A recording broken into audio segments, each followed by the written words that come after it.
Alright, guys, my top 10 favorite movies of the year. Usually I do a top like 5 or so, and then maybe I do another follow up top 5 of my favorite movies of the year just because I feel like there's never enough for me to do a top 5. This year, there was enough for me to do a top 10. So fuck that. We're doing a top 10. So let's start with the bottom of this list. Number 10 is Joyride. Joyride was my favorite comedy of the movie. Favorite comedy of the movie. Favorite comedy movie of the year. It was just insanely funny, and just I laughed out loud many times. I've been meaning to rewatch it at home, but I had a great time. I laughed out loud multiple times throughout this movie. It was just a great time for me, and the cast did a great job, and it's themes of found family and found friendship and things like that actually stood true. If you haven't seen Joyride and you're looking for an ultra raunchy, super funny comedy movie to check out, this is one I highly recommend that you check out. Yeah. Number 9 is Beau is Afraid. I really want to put this movie higher, and this movie also might be on my worst list because this is a movie that I love and hate, where it's a 3 hour long movie about a dude having mommy issues that is wonderfully directed, and I want to rewatch it many times to decipher its meaning, but I also can't, and it makes me very uncomfortable and sick to watch. But it's also fucking great. So, there you go.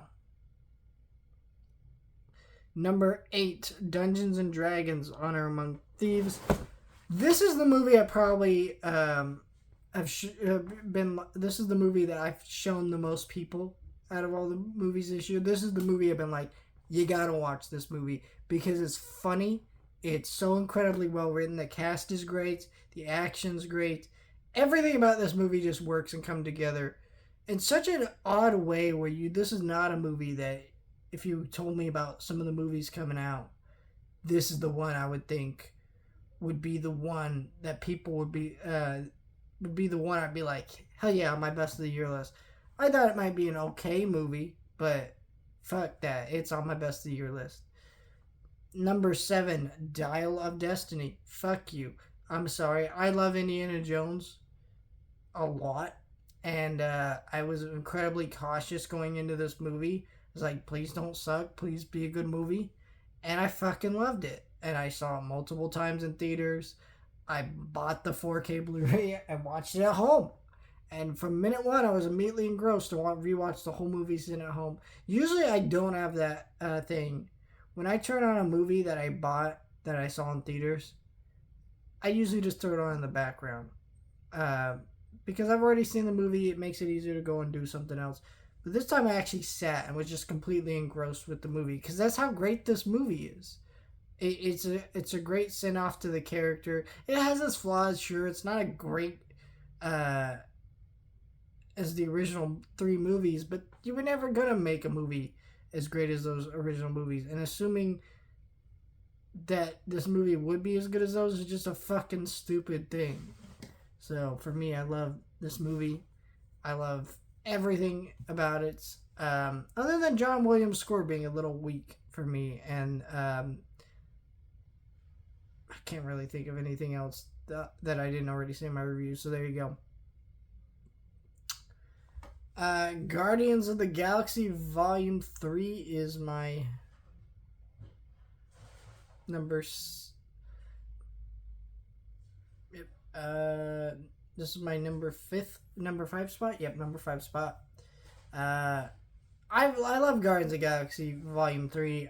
This is just such an effective movie. It is probably one of the Marvel movies I'll probably watch the most just because of how much sick, uncomfortable animal torture that is just difficult to watch is in this movie. But that being said, this movie still gave me all the feels, was a great wrap up to these characters, and another one of the movies that this year made me tear up. So yeah, number 4 is Mutant Mayhem. As a big Turtles fan, yeah, I have my criticisms of this movie, but fuck that, man. It's still a great movie. And honestly, my review came out a little more negative than I intended because honestly, after sitting with this movie, doing multiple rewatches, fucking adored this movie more and more over time. Just fucking great. So yeah, Godzilla minus one is my number 3. It's Godzilla minus one. I don't know what to tell you. Um, this movie's fucking great. Everybody's talked about this movie recently. It's just an awesome movie that just happens to have Godzilla in it, which is such a rare feat for this type of movie. You know, it's got incredible acting, it's got incredible writing, really well done effects, and just has so much to say that is relevant to our society and our culture as of current and in the past, which is fascinating. Movie that not only says stuff about our own past and our future, but I'd also like to put Oppenheimer in the same spot. And that might seem very weird. The reality is, Oppenheimer and this movie both have similar ideas and themes. They're both incredibly well acted and meaningful movies that just I could rewatch over and over again. I've seen Oppenheimer 3 times. I've seen Godzilla minus one once. I went to go watch it a second time in the theater. Stopped playing, but I definitely do want to go back and rewatch this movie because fuck, it's great. But it's still a phenomenal movie. I love this one. So there's that. Anyways, number 2 is Air. This movie is an incredibly funny movie. It's an incredibly well acted story that's inspiring and motivational and all the right things it needs to be. It's a very quick movie that just worked on all fronts. It's absolutely one of my favorite movies of this year, just for that alone. And yeah, I just adore this one. Number 1 is Dream Scenario with Nicolas Cage.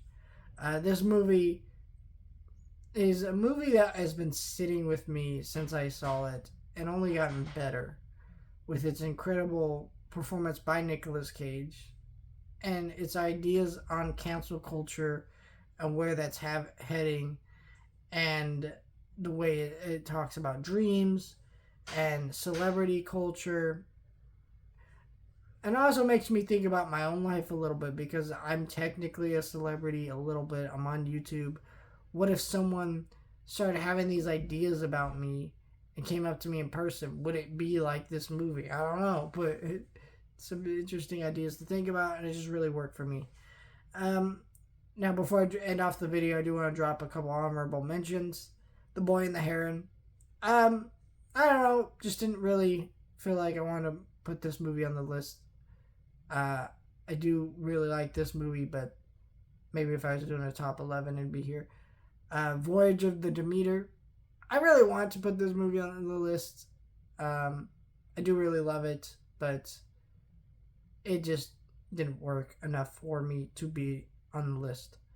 So yeah, it's been a great year for movies. There's Boys in the Boat and other movies that I didn't mention that were also really good.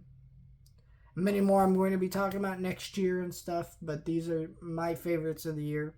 Let me know your thoughts. Like, share, and subscribe.